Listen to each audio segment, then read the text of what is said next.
Hey everybody, and welcome to the Stash Report, Stash Project for September 10th, 2014. We going to have a real short video here, so if you had something else to do today, rejoice. You're not going to be sitting here for half an hour.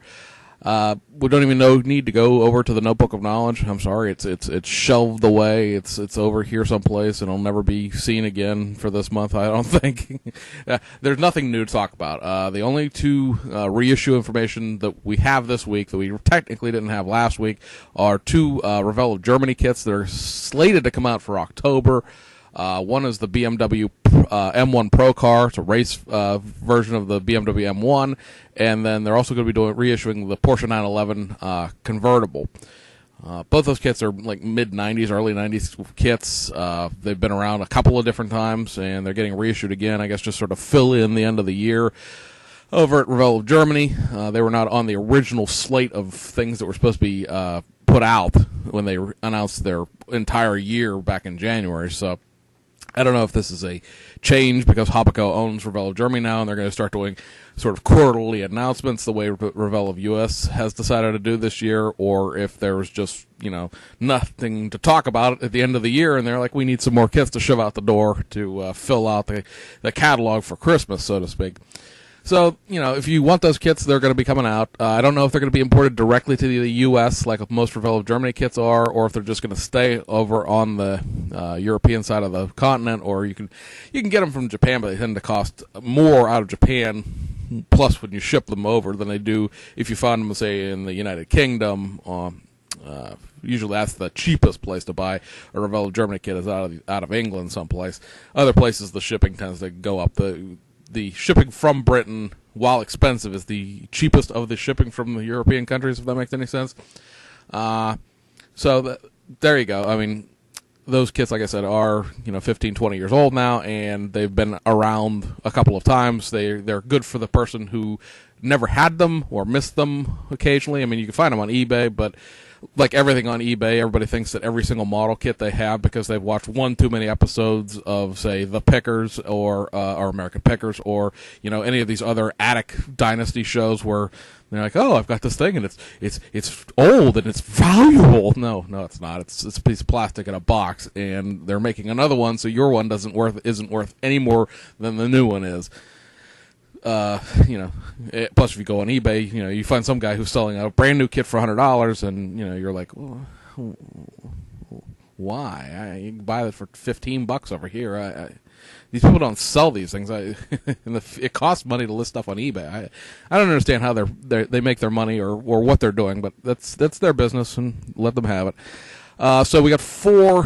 I realized I wasn't all the way on the screen there. 4 reissues from Aoshima to talk about, and that's literally all of the reissue information that we have this week. There's one spot run from August that finally came in, and then 3 of the September ones. So we'll start in August here real quick.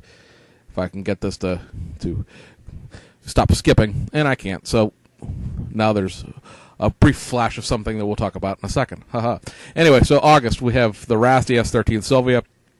Another spot run of this kit. I think this actually came out last year, and it's been spot run a couple of times, so they've managed to keep selling this one with pretty good results. I thought this was actually a new kit when it came out, but I did a little more research on it and found that it actually is a combination of parts from older Silvias and older tuner cars, as well as one of the comic book series that they've done, and now they have it labeled with this Rasty tuning house into this new kit. So Aoshima once again managing to get more money out of their tooling than any 5 people and this has again been a popular kit. I know at least 3 or 4 people who normally wouldn't build this style kit who have bought this kit. It does look very nice on the box art. However, it's not nice enough for me to buy it because I just, it's one of those things where I have a couple of these generation Silvias, and this tuner version just isn't quite doing enough for me to justify the purchase. But it is a nice kit. No knocking against it, just not my cup of tea. So for September, 3 of the Best Car Vintage reissues have come out. One, this Honda Life step van, this bread box on wheels, this toaster on wheels, this hideously ugly yellow thing on wheels. One thing you should know about this vehicle, other than it being a Honda licensed product, is that it is 1/20th scale rather than 1/24th.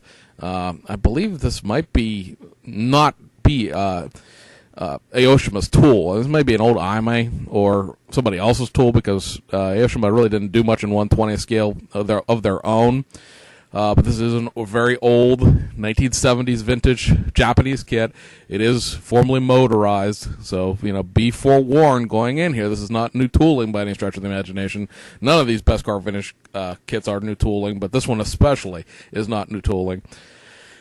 So, it's a neat subject matter. It'd be kind of neat if there was a 1/24 scale version of it, even if it was Best Car Vintage. It's so hideously ugly and oddball, I might be forced to buy one anyway, but it's not, and I'm not going to. But it hasn't been out for a while. This one's sort of been in the Aoshima tooling vaults for a little while. I don't believe this kit's been out in at least a decade, maybe longer. I don't normally troll the 1/20th scale catalog sections of any of the Japanese retailers, so I don't know when this was in stock last, but it's out now if you happen to want one. If you happen to have a bunch of those old Lindbergh kits sitting around that are 1/20th, or good gravy, some of the old MPC kits that are 1/20th, hey, here's something to go on that shelf for you. It's not going to match any of the American stuff that you could build, but hey, it's a conversation piece type of kit. Next up is going to be the Savannah RX-7 24 Hours of Daytona kit. Again, Best Car Vintage, formerly motorized. I don't believe I've actually seen this out of the box. And I think I have a friend who has one, who was selling it, I should say. And I don't believe I've seen the contents of this box to tell you how much it actually looks like the box art, or how much it's just a RX-7 with some decals in it. Again, going to be an 80s vintage tooling. It's an 80s vintage RX-7. And then the last one is the, if I could click the right thing, the 330 Cedric 4-door HT 2000 SGLE. HT obviously being hardtop in this case. Way too many numbers and letters. I agree. Again, Best Car Vintage. This is one of these kits we talk about every now and then, where I wish Aoshima would fix the chassis. And I'm putting "fix" in quotes because obviously it has a chassis. It's just sort of old motorized base chassis where you have to pound rivets into the front wheels, and there's just like a one-piece tie rod that connects everything together, and other than that it's all one part, and everything's molded into the chassis, and blah blah blah blah blah. Where I'm going with this is the 430 Cedric and Gloria kits that they put out last year have the same chassis, but it was modified in the tooling to accept polycaps and have a few more separate pieces. It's still a very basic chassis, but then the car chassis itself was very basic. But it would be nice to see them go back, and at least especially in the Cedric series, because this one, and then there's an older set of 430 Gloria and Cedrics that are also supposed to be spot run this month, that all run off the same basic chassis plate, but only the new kits have the new chassis. I wish they would go back into these kits and put those new chassis parts into them. I would buy them if they had the non-motorized chassis in them. I just can't build these kits. It just offends me personally that there's a switch and a battery box and all the rest of this junk from the origin of this kit still in it in 2014. They reissued this kit at least once a year, so obviously it's selling for them, and I know that probably 95% of the people who buy this kit aren't buying it to build it as a factory stock Cedric. They're building it as a stanced car or something wildly different over there in Japan, and that's what their market is. I understand that Aoshima's home market, especially for these kits, is Japan. But gimme would rather have the newer chassis plate put into it so that we could enjoy ourselves building it in 2014 rather than going back into the 1980s every time we build that kit. There's just like I said, every time it comes up, I say the same thing, and you're probably tired of hearing it. But I wish they'd fix the chassis on these old motorized kits. And folks, that's it. I know it probably sounds like I ramble for an hour and a half, but really we're about 9 minutes, so we're a third of the normal time, and we're going to cut it short here. All of the stuff from Aoshima and Fujimi, as far as the new things, those old kits with the window masks for September, as well as like the 2014 GTR, the number 44 Lark, McLaren F1 Longtail, and the pre-painted version of the 86 and BRZs are all slated for the very end of the month now. The GTR was actually the Nissan GTR was supposed to come out on September 1st. Missed it. The box art exists, so it's not that far away.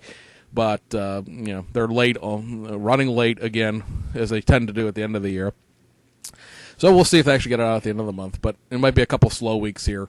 The other thing, reissue-wise, Fujimi put out their another run of the Mitsubishi Fuso car hauler, the big 124 scale car hauler that we talked about really back at the beginning of this video series.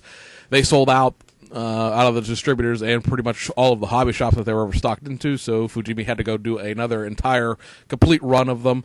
I know that they've already been selling really well. I know some people who bought one that I wouldn't have ever thought would buy one recently, and I know they just came back into stock yesterday.